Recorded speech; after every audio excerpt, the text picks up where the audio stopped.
hatiku, tiada yang tersembunyi bagimu.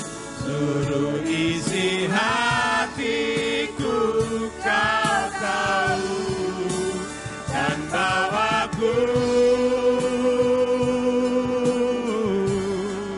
untuk lebih dekat lagi padamu, tinggal dalam indahnya dekapan kasih-Mu.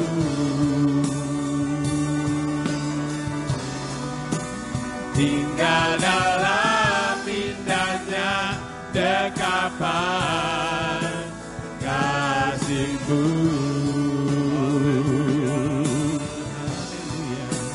Tinggal dalam indahnya dekapan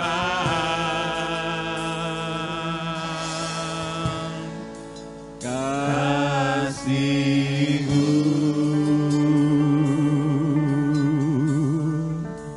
Mari kita deklarasikan nama Bapa Yahweh dalam pujian Shema Yisrael Yahweh Eloheinu Yahweh Echad. Shema Yisrael Yahweh Eloheinu Yahweh Echad. Shema Indonesia, Shema Indonesia Yahweh Eloheinu Yahweh Echad. Shema Ambarawa, Shema Ambarawa Yahweh Eloheinu Yahweh Echad.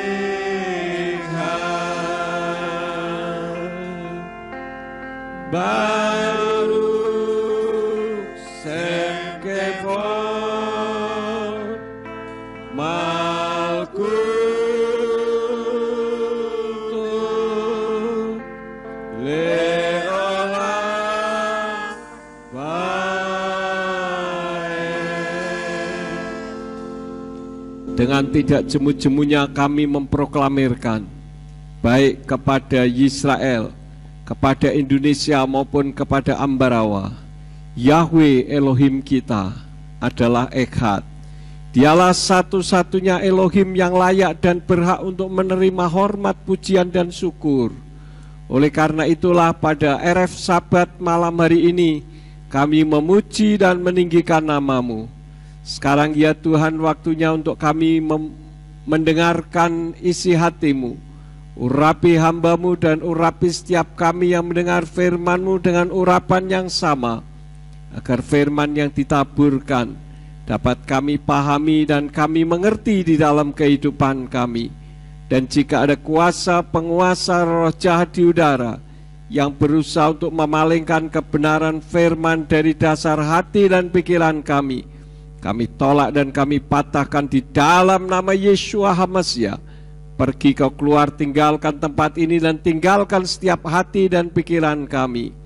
Karena hati dan pikiran kami hanya kami tujukan bagi kebenaran firman saja. Berikan kemampuan kepada kami untuk mengerti firman Tuhan dan melakukannya di dalam kehidupan kami.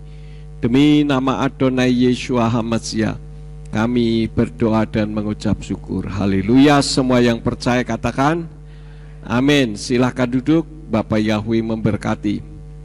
Shabbat Shalom untuk saudara sekalian. Bapak Ibu saudara sekalian, pada RF Sabat malam hari ini saya akan membawakan firman yang flyernya sudah saudara terima dengan judul Keyahudi-Yahudian.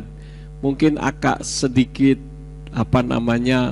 pengajaran ya, supaya kita bisa lebih memahami lagi. Yang menjadi pertanyaan dari judul tersebut adalah siapa yang disebut ke-Yahudi-Yahudian?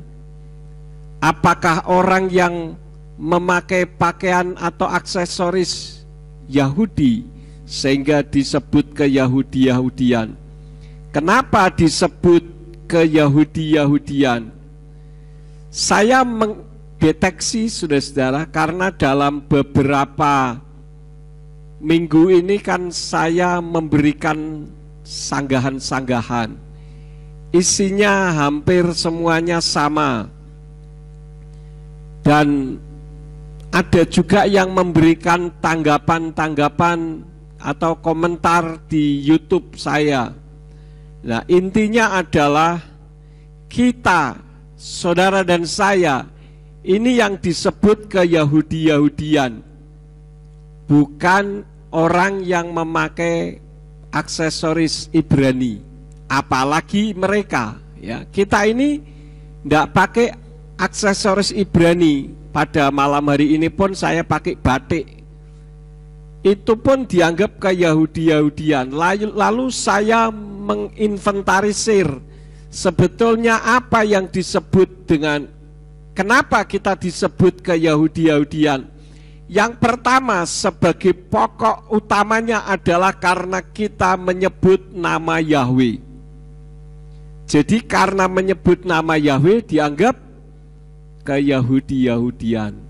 Tapi yang menyebut nama Allah tidak merasa ke-Arab-Araban, karena dianggap Allah itu bahasa Indonesia. Saya sudah sering kali katakan Allah itu bukan kosakata bahasa Indonesia. Kalau kosakata bahasa Indonesia itu dari berbagai kalangan memiliki makna yang sama. Seperti misalkan kursi, itu dari Al-Kursi. Mau Hindu, Buddha, Konghucu, Islam, Kristen, Katolik, mereka akan menganggap memiliki makna yang sama, yaitu tempat untuk duduk. Almari itu semua adopsi dari bahasa Arab, yaitu tempat untuk menaruh pakaian. Tapi kalau Allah, umat Islam katakan Allah itu nama, umat Kristen katakan Allah itu sebutan. Tapi kalau saya katakan umat Kristen rancu, bisa dianggap sebutan, bisa dianggap nama. Jadi tidak tepat begitu. Kemudian Hindu dan Buddha tidak pernah memakai nama Allah sebagai sinonim dari kata Tuhan. Itulah sebabnya maka nama Allah ini bukan kosakata bahasa Indonesia, tetapi nama satu sesembahan. Terbukti kata itu masih kontroversi. Karena itu pada sanggahan saya terhadap siapa saya lupa, itu saya katakan memangnya kalau orang Kristen tidak memakai Allah kenapa? Takut tidak ada Tuhan, karena Allah itu dianggap sebagai Tuhan.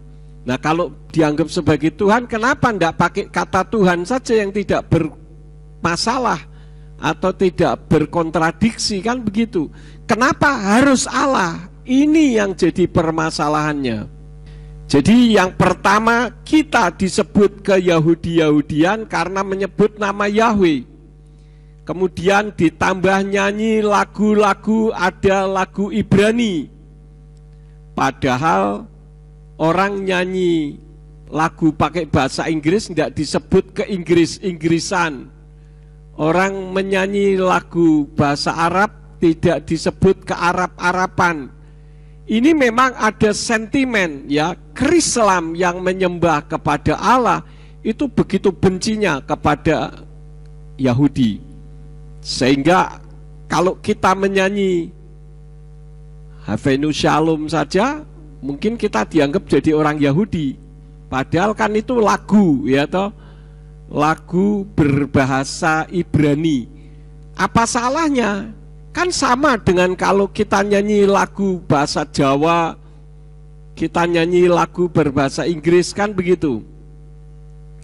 Atau khotbah, kalau saya khotbah selalu ambilnya kata dari kata bahasa Ibrani, maka disebut ke-Yahudi-Yahudian.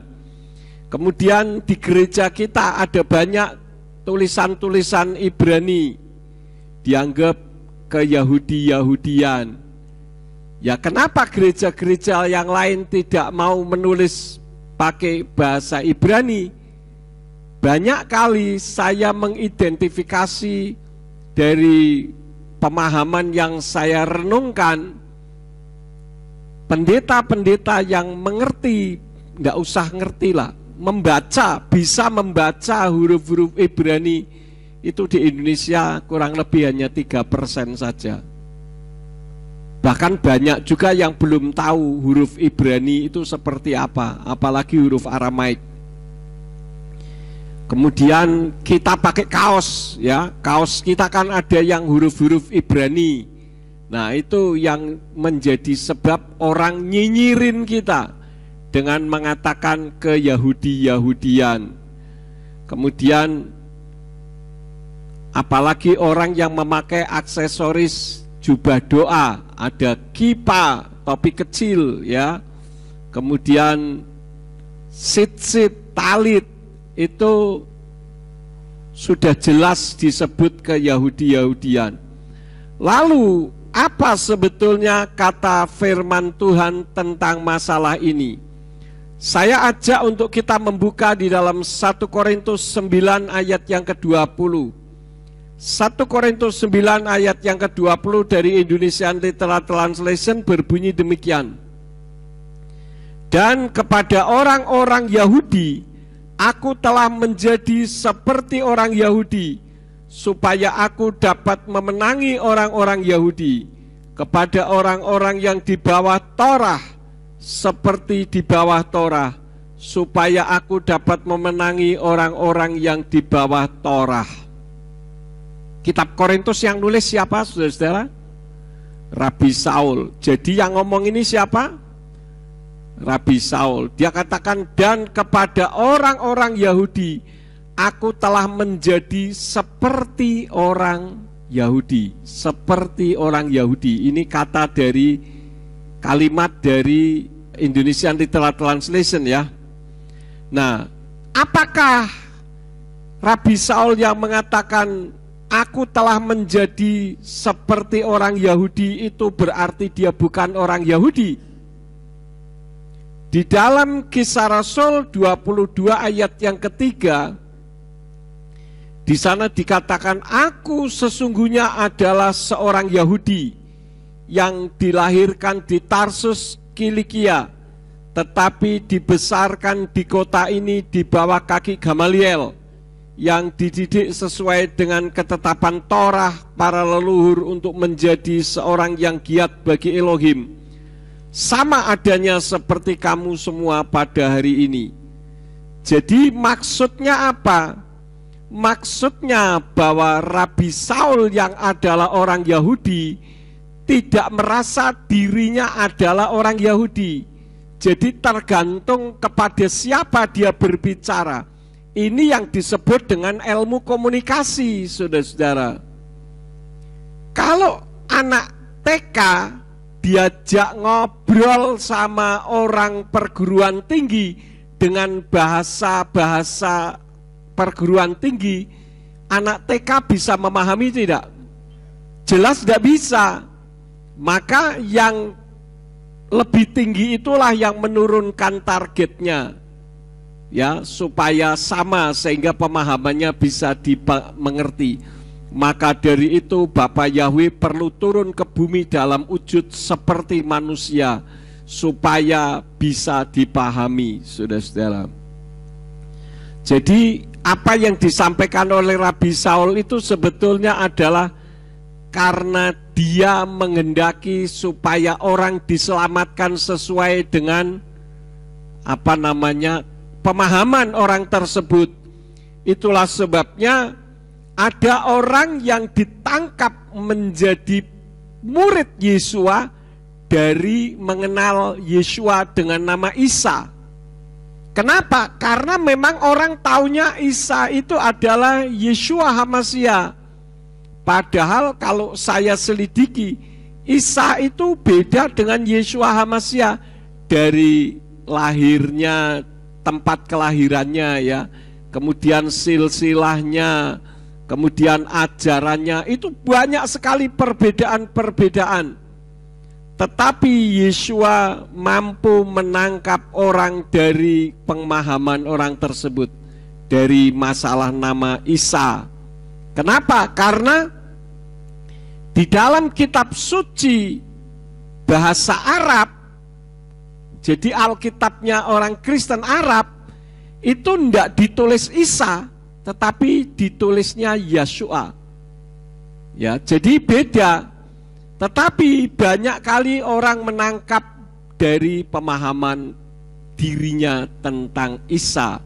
Akhirnya dia jadi Kristen, pengikut Kristus, pengikut Yeshua HaMasyiah, dan akhirnya digeser oleh Tuhan untuk mengerti siapa nama Isa yang sesungguhnya menurut kitab suci Torah dan Brit Kadasa. Maka orang akhirnya mengenal sebuah kebenaran. Seperti kita dulu dimenangkan dari nama Yesus, ya. Yesus itu bukan nama yang diberikan dari sorga.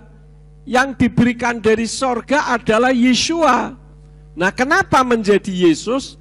Karena dalam bahasa Yunani tidak mengenal huruf YHW. Pengecualian orang mau mengatakan itu Yesus kayak atau apa, saya tidak mau ambil pusing tentang itu. Tetapi yang dimaksud pribadinya adalah sama. Ya.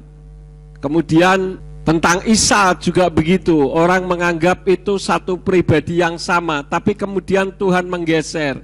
Kita dari mengenal Yesus karena huruf Yunani tidak mengenal huruf YHW, maka huruf Yod jadi iota dan sebagainya, sehingga dibuat pronunciation-nya mendekati sama. Kira-kira seperti kalau orang Tionghoa di Indonesia ngomong R itu tidak bisa, bisanya L begitu ya. Sehingga kalau ngomong pergi tidak bisa, ngomongnya pelgi atau pigi.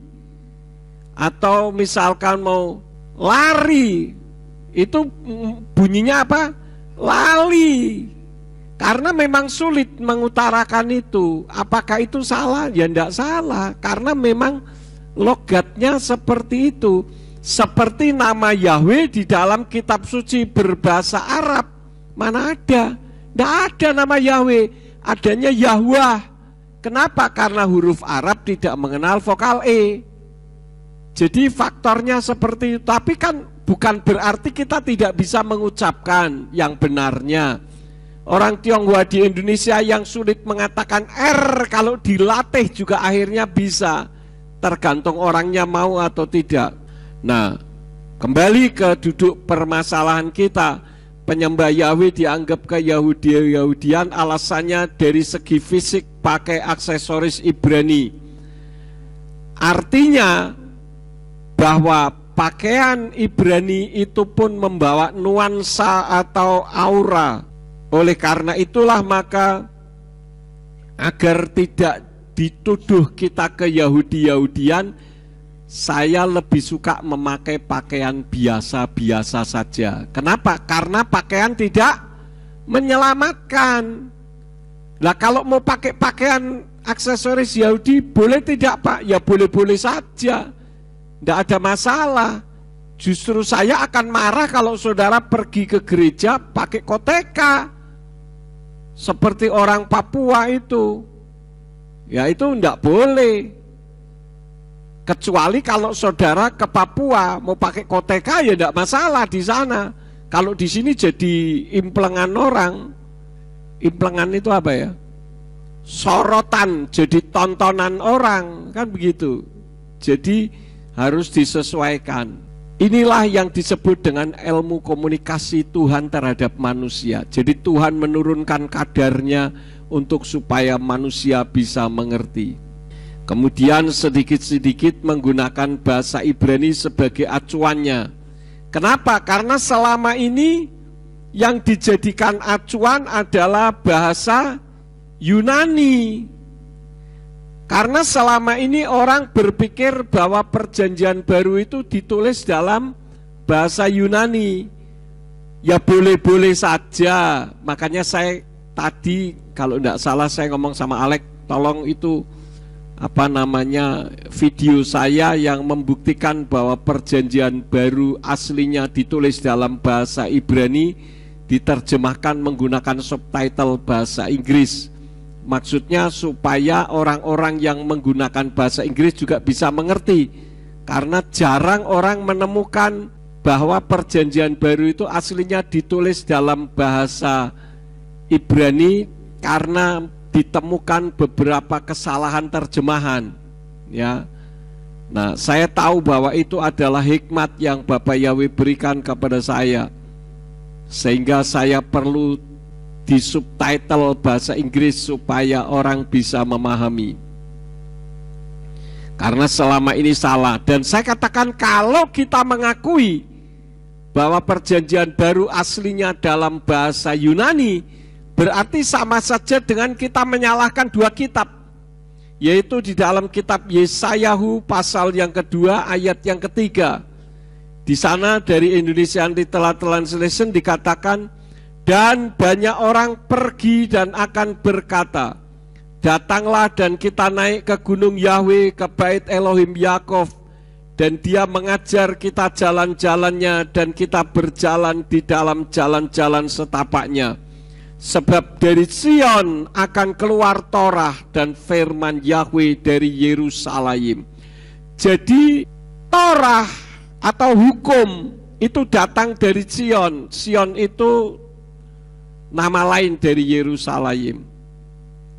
Dan firman Yahweh dari Yerusalem, tidak pernah dari Arab atau dari Latin atau dari bahasa Inggris misalkan, tidak, atau bahasa Yunani, tetapi dari Ibrani, karena orang Yahudi menggunakan bahasa Ibrani.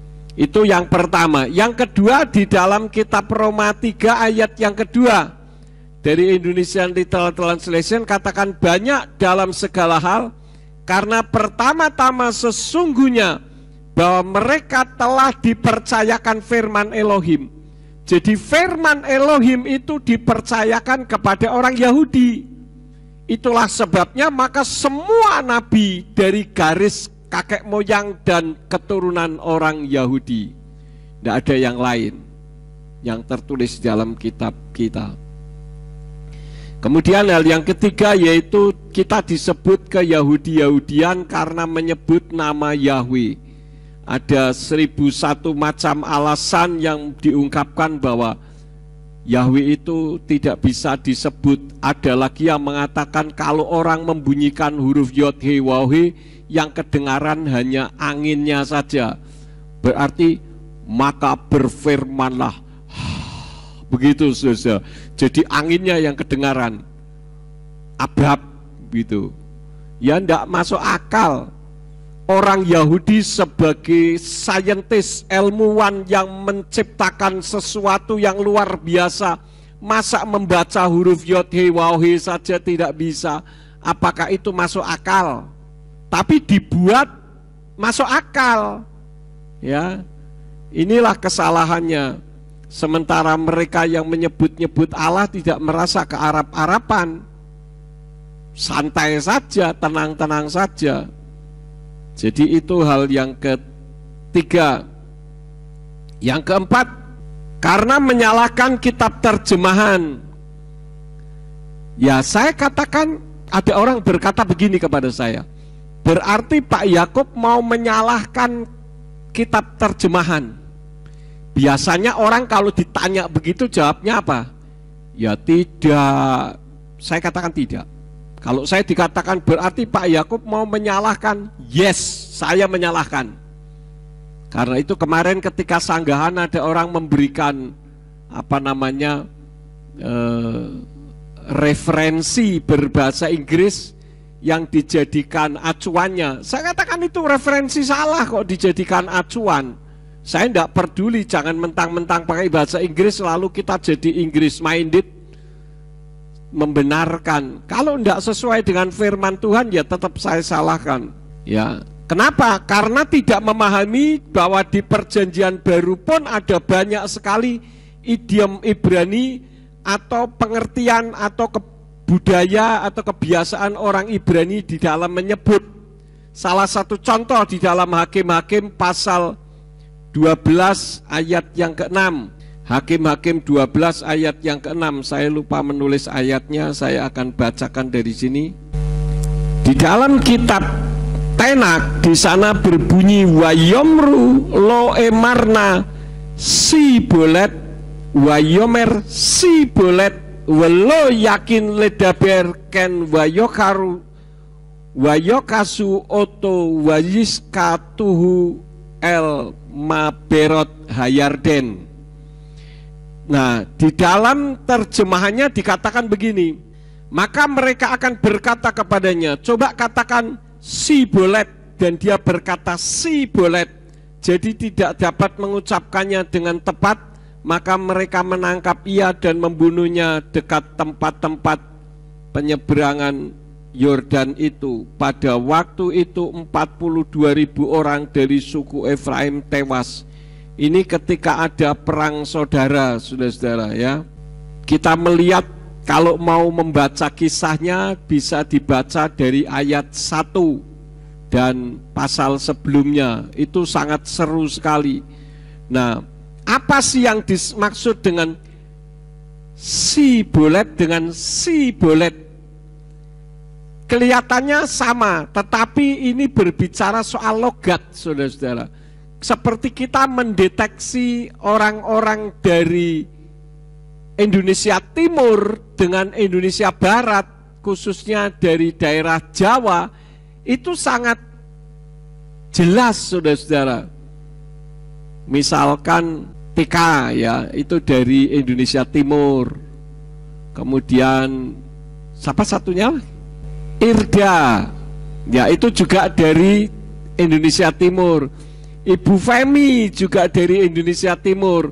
Coba suruh ngomong bahasa Jawa, mau dimedok-medokkan seperti apapun, tetap akan ketahuan bahwa ini bukan orang dari Jawa. Betul tidak, saudara-saudara?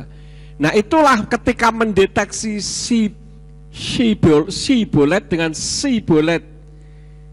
Pakainya shin sama samek itu berbeda ya bunyinya. Nah, sebetulnya apa sih yang dimaksud dengan si bolet? Si bolet itu adalah kacang tanah yang telah dipanggang atau dibakar dalam kulitnya. Ini kalau di dalam bahasa Ibrani disebut arah. Bukan arak, tapi arah. Dalam bahasa Ibrani, setelah kulitnya dibuang, kacang tanah tersebut dikenal dengan nama si bolet dalam bahasa Ibrani.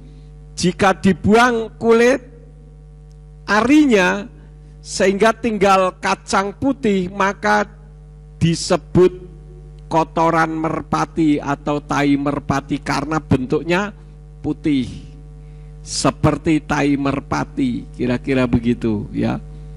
Jadi kita harus tahu budayanya atau kebiasaannya pada saat itu. Misalkan seperti ketika Yesua mau dianiaya, kan disangkali oleh Kepa sampai 3 kali, dan dia mendengar suara ayam berkokok. Itu bukan betul-betul ayam, saudara-saudara, tetapi trompet ganti jaga yang bunyinya seperti ayam berkokok, begitu. Tapi kalau orang nggak ngerti kan taunya ayam, makanya ada gereja ayam, gitu ya. Karena bunyinya seperti ayam, sebetulnya bukan ayam, tapi itu suara trompet ganti jaga. Itu. Nah, tai merpati ini di dalam bahasa Ibrani ada istilahnya sendiri, yaitu divyonim. Kalau di dalam bahasa Inggris dafdang, itu kotoran merpati ya. Makanya disebutkan tadi di dalam Hakim-Hakim pasal yang kedua ayat 5 itu arti si bolet. Nah, ini kotoran merpati yang dimaksud ada di dalam 2 Raja-Raja 6 ayat yang ke-25. Maka terjadilah kelaparan hebat di Somron, dan lihatlah selama mereka mengepungnya, sebuah kepala keledai berharga 80 keping perak, dan 1/4 kap kotoran merpati berharga 5 keping perak. Jadi ini merupakan istilah, seperti kalau di tanah Jawa ini ada makanan yang disebut rondo royal. Rondo royal itu apa, saudara? Tape yang digoreng. Tapi kalau di bahasa Indonesia kan rondo royal. Rondo itu janda, royal itu apa ya bahasa Indonesianya royal? Ya royal ya, jadi janda royal begitu. Padahal itu jenis makanan yang disebut tape goreng gitu. Nah ini hanya sebagai contoh. Mungkin saudara bisa memberikan contoh yang lain lagi. Ada enggak contoh yang lain lagi? Oh banyak, tapi saru ya sudah enggak usah disebut.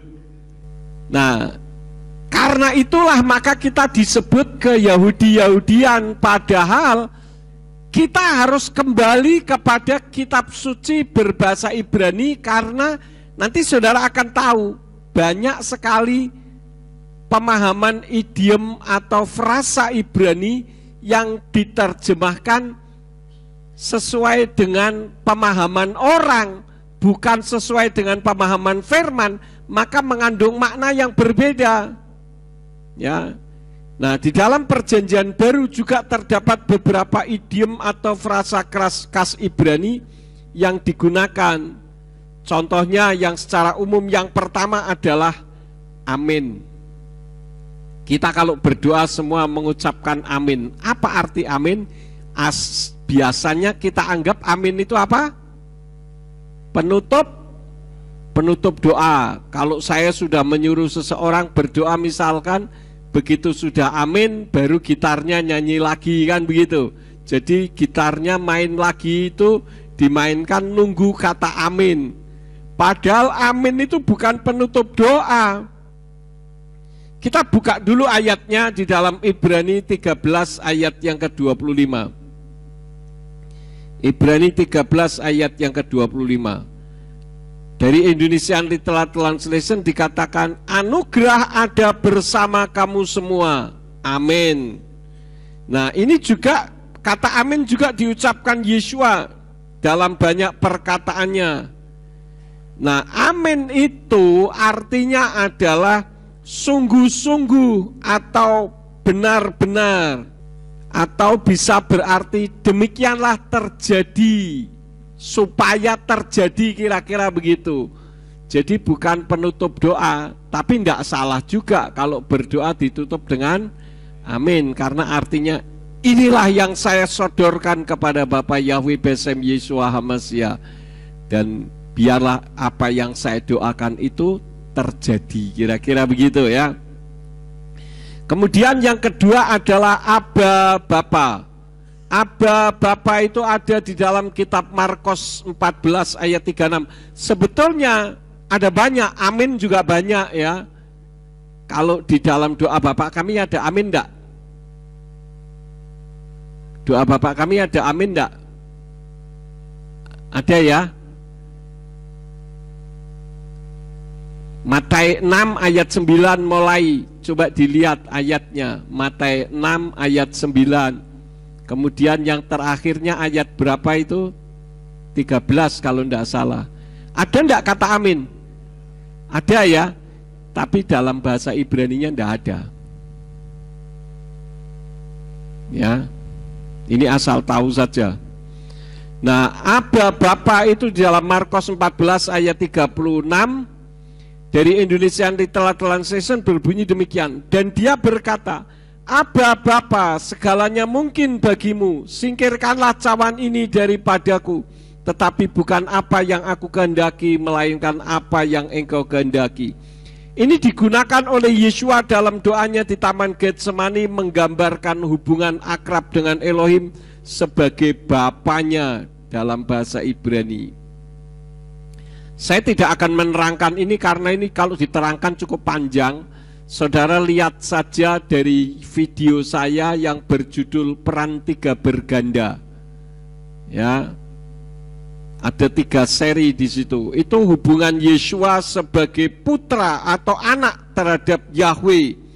Tapi bukan berarti beda usia dan beda pribadi. Karena itu penjelasannya untuk lebih jelas. Silakan bisa dibuka di YouTube saya yang berjudul Peran Tiga Berganda, ada 3 seri, sehingga nanti akan lebih jelas.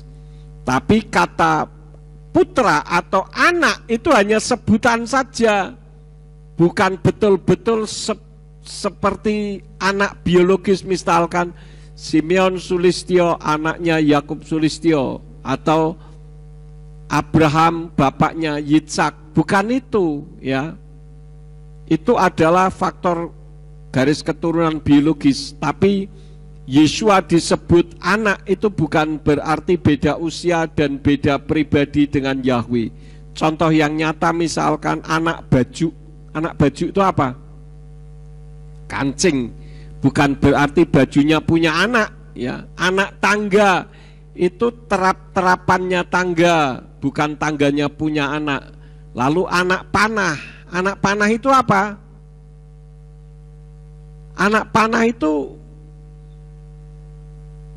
pelurunya itu loh, yang panjang itu anak panah. Kalau yang gininya apa namanya? Busur ya, jangan salah. Jadi anak panah itu bukan berarti panahnya punya anak. Itu hal yang kedua. Skala yang ketiga, kata haleluya. Itulah sebabnya kita meskipun disebut sebagai orang ke-Yahudian, bagi saya tidak masalah karena memang kitab suci kita berasal dari orang Yahudi. Makanya banyak orang yang tidak mau kembali ke akar Ibrani, sehingga haleluya pun tidak ngerti artinya. Yang ketiga, haleluya ada di dalam kitab Wahyu 19 ayat yang ke-1.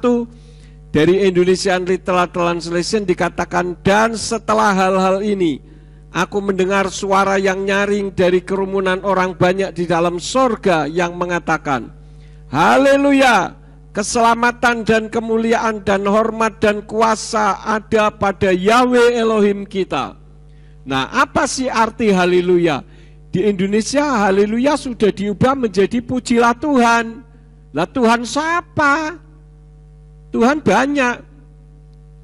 Haleluya itu dari kata halelu dan yah. Halelu itu puji, yah itu Yahweh, kependekan Yahweh.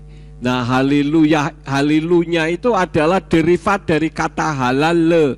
Halal itu puji, le itu kepada yahnya Yahweh.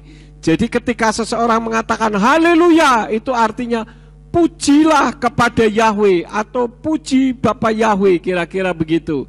Jadi kalau ada orang yang anti dengan nama Yahweh, please mulai sekarang jangan sebut haleluya, sebut saja halelual atau halelulah, itu lebih tepat ya.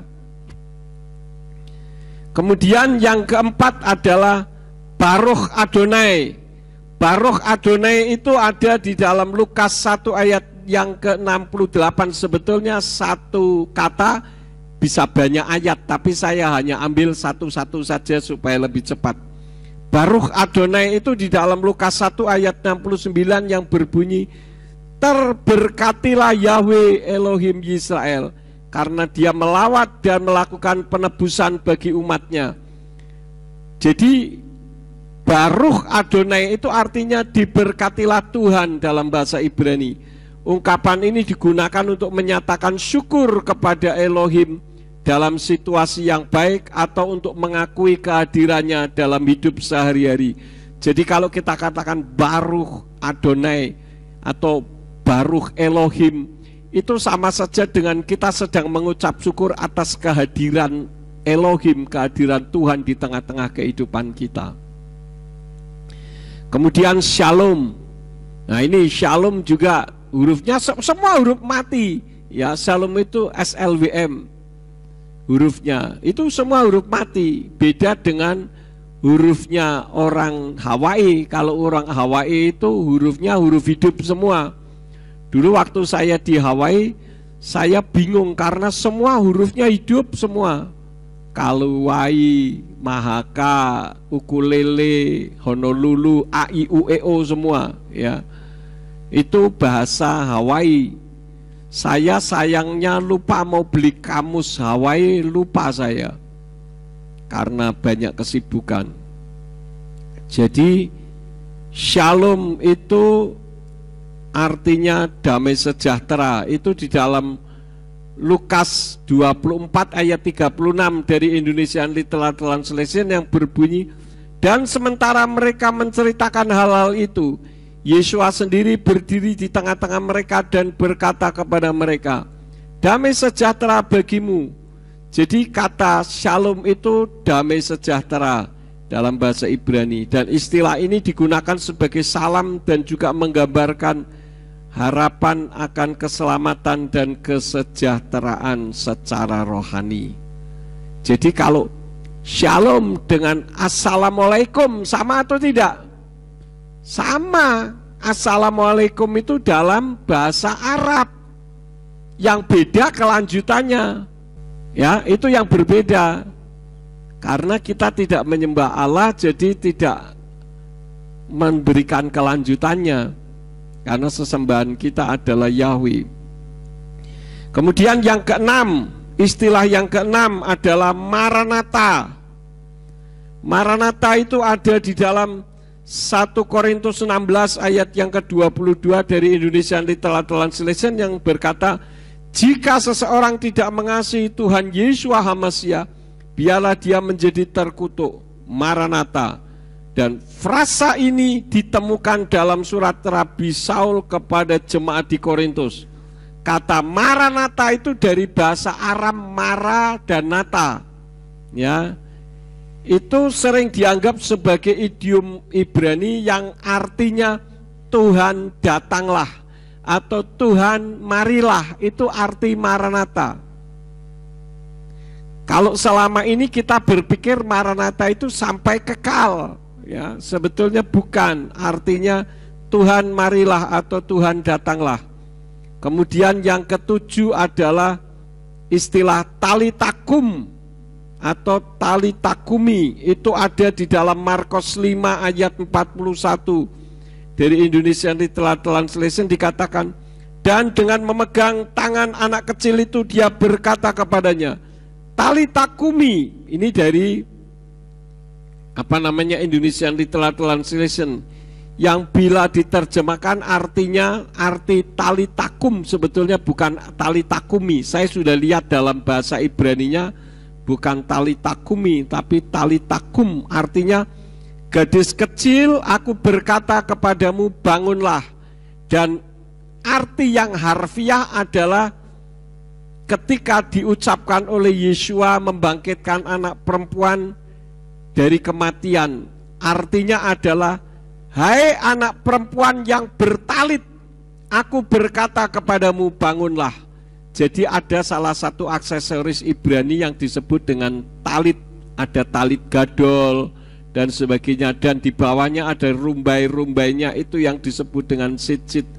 Nah, talit itu dipakai untuk membungkus anak perempuan yang sudah mati ini. Maka Yeshua katakan talitakum, artinya gadis kecil atau anak perempuan yang bertalit, artinya yang dibungkus dengan talit. Aku berkata kepadamu bangunlah. Gitu ya, itu adalah istilah Ibrani. Satu lagi di dalam Matius 6 ayat yang ke-22 ada istilah mata baik. Di dalam Indonesian Literal Translation dikatakan, mata adalah pelita tubuh, karena itu jika matamu itu baik, maka seluruh tubuhmu akan menjadi terang. Jadi mata baik itu bukan mata lentik atau mata yang ngiwir-ngiwir seperti mau tidur, itu apa namanya? Damar kanginan, betul ya. Kan ada yang ngiwir-ngiwir gitu kayak orang mau ngantuk gitu ya. Itu ada orang yang bilang, wah matanya damar kanginan gitu, matanya indah seperti orang ngantuk, padahal tidak ngantuk.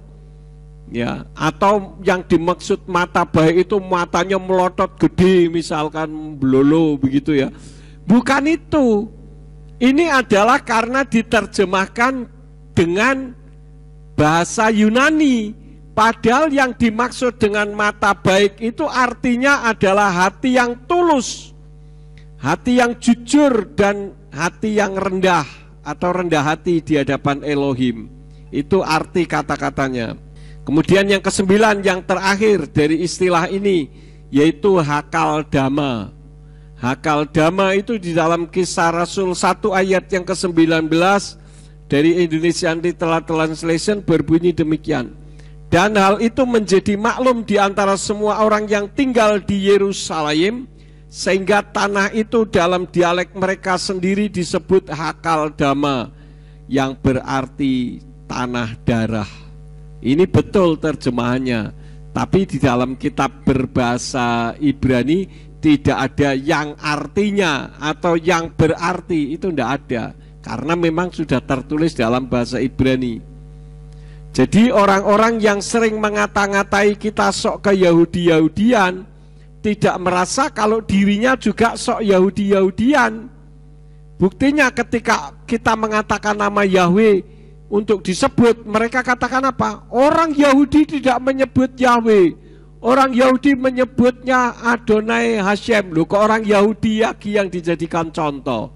Artinya ngata-ngatain ke Yahudi-Yahudian, tapi dirinya sendiri juga ke Yahudi-Yahudian, ya. Orang nyinyir itu gampang, saudara-saudara. Nyanyi Ibrani dinyinyirin, huruf Ibrani dianggap ke Yahudi-Yahudian, tapi nyanyi Inggris tidak dianggap ke Inggris-Inggrisan. Bahkan saya pernah melihat ada orang pakai kaos hurufnya huruf Arab. Saya tanya dong, itu huruf Arabnya apa bunyinya? Oh, ini doa Bapak kami, Pak. Wah, dengan bangganya, saudara ya. Padahal Tuhan Yeshua tidak pernah berbicara dalam bahasa Arab. Yeshua berbicara dalam bahasa Aramaik atau bahasa Ibrani, ya. Jadi orang nyinyir itu sangat gampang saja mencari kesalahannya. Seperti contoh di Indonesia ini kan banyak orang yang nyinyir kepada Presiden Joko Widodo, betul enggak, saudara-saudara ya? Padahal saya mendapatkan berita dari kompas.com memberitakan bahwa Profesor Kishore Mahbubani ini adalah seorang ahli filsafat dari The Asian Institute National University of Singapore, memuji luar biasa Jokowi sebagai seorang presiden legendaris, karena dari Indonesia, negara terpuruk, menjadi negara yang disegani oleh papan atas, negara-negara papan atas, ya. Bahkan ketika digugat di WTC, dia lawan gugatan itu dan menang, ya. Walaupun awalnya kalah tapi dilanjutkan, akhirnya menang. Ya, kenapa? Karena mengadakan hilirisasi dari pertambangan. Kalau selama ini kan enggak, mentah dikirim ke sana, harganya murah, nanti dikembalikan harganya mahal, jadi membeli barangnya sendiri istilahnya. Nah, orang-orang yang nyinyir ini kan karena tidak mendapatkan keuntungan pribadi yang bersifat pengkhianat negara, bukan membela bangsanya supaya bangsanya maju, tetapi yang penting kepentingan kantongnya tebal, yang penting duitnya banyak, nggak peduli mau negara hancur kayak, yang penting saya duitnya banyak. Nah, ini orang yang suka nyinyir, di mana negara-negara lain, presiden-presiden dari dunia Eropa, Amerika menghargai dan menghormati, bahkan takut terhadap kebijakan-kebijakan Jokowi, tapi kerjaannya yang di negara sendiri justru nyinyirin. Ya, sama seperti orang-orang yang nyinyirin kita ke Yahudi-Yahudian, dia tidak sadar siapa dirinya sebetulnya, ya. Oleh karena itu kita tidak usah khawatir dengan dinyinyirin orang. Justru saya bangga kalau saya disebut ke Yahudi-Yahudian, padahal saya pakai batik, tidak masalah. Karena memang akar iman kita ke Ibrani, bukan ke Yunani, bukan ke Arab, dan bukan ke Inggris atau ke Latin. Ya, semua adalah ke Ibrani. Jadi tidak masalah lah disebut ke Yahudi-Yahudian. Ini saja firman yang saya sampaikan kepada saudara, kiranya menjadi pengertian atau pemahaman baru di dalam kehidupan kita. Yang penting kita tetap bangga karena kita sudah dipilih untuk mengenal nama Bapa Yahweh. Ingat, banyak yang dipanggil, sedikit yang dipilih. Saudara dan saya adalah pilihan Bapa Yahweh. Amin buat firman Tuhan. Kita akan akhiri, mari kita bangkit berdiri bersama-sama. Kita akan tutup di dalam doa. Kami mengucap syukur kepadamu Bapa Yahweh, karena Engkau telah mengajar tentang firman, bahwa banyak orang yang nyinyirin kami, menganggap kami ke Yahudi-Yahudian. Kami serahkan ke dalam tangan-Mu. Bukalah mata rohani mereka supaya mereka juga bisa mengerti atau memahami tentang kebenaran firman yang sudah Tuhan singkapkan kepada kami dalam kehidupan kami, sehingga kami bisa mengenal Bapa Yahweh, Tuhan pencipta alam semesta, dan yang menyelamatkan kami karena turun ke bumi dalam wujud seperti manusia. Terima kasih Bapa. Engkau berkati semua yang sudah bertugas dalam ibadah RF Sabat pada malam hari ini. Berkati seluruh jemaat yang telah mendengarkan firman-Mu, baik yang ada di ruangan ini maupun yang mendengarkan dari rumah masing-masing. Kiranya berkat Bapa Yahweh boleh turun atas mereka, baik melalui YouTube, melalui Facebook, melalui radio streaming, ataupun melalui sarana yang lain. Tuhan berkati. Sekarang berkatilah kami Tuhan, kalau sebentar kami akan pulang, kirim malaikat untuk menjaga, melindungi kami, tibakan di rumah dengan selamat. Dan apabila malam nanti kami beristirahat, izinkan malaikat-Mu itu tetap menjaga dan melindungi kami, supaya besok kami bangun dengan tubuh yang sehat. Dan ketika kami bangun dengan tubuh yang sehat dan kami melakukan aktivitas dalam kehidupan kami, apa saja yang diusahakan dan dikerjakan yang tidak bertentangan dengan firman-Mu, kiranya dibuat nyala oleh Engkau berhasil, supaya dengan keberhasilan itu dapat dikembalikan lagi guna hormat dan kemuliaan bagi nama-Mu. Terima kasih Bapa. Sekarang berkatilah kami, karena kami siap menerima berkat daripada-Mu. Mari kita angkat kedua belah tangan kita untuk menerima berkat Yahweh. Yefarka Yahweh weyis mereka. Yahweh memberkati engkau dan memelihara engkau. Yair Yahweh pana oleh kawikuneka. Yahweh menyinari engkau dengan wajahnya dan memberi engkau anugerah. Yisa Yahweh pana oleh kawi Yashem leka shalom. Yahweh menghadapkan wajahnya kepadamu dan memberi engkau damai sejahtera. Diberkatilah engkau di kota dan diberkatilah engkau di ladang. Diberkatilah buah kandunganmu, hasil bumimu dan hasil ternakmu, yakni anak lembu sapimu dan kandungan kambing dombamu. Diberkatilah bakulmu dan tempat adonanmu. Diberkatilah engkau pada waktu masuk dan diberkatilah engkau pada waktu keluar. Sekarang pulanglah dan terimalah berkat. Kasih Bapa Yahweh Sang Pencipta, kasih karunia Adonai Yeshua HaMashiach Sang Pembeli jiwa, dan Ruach Kodes menyertai saudara sekalian sampai Maranatha. Adonai Yeshua HaMashiach datang kembali untuk yang kedua kali dan mengangkat kita semua. Haleluya. Semua yang percaya katakan amin. Selamat malam, Shabbat Shalom. Bapa Yahweh memberkati. Amin.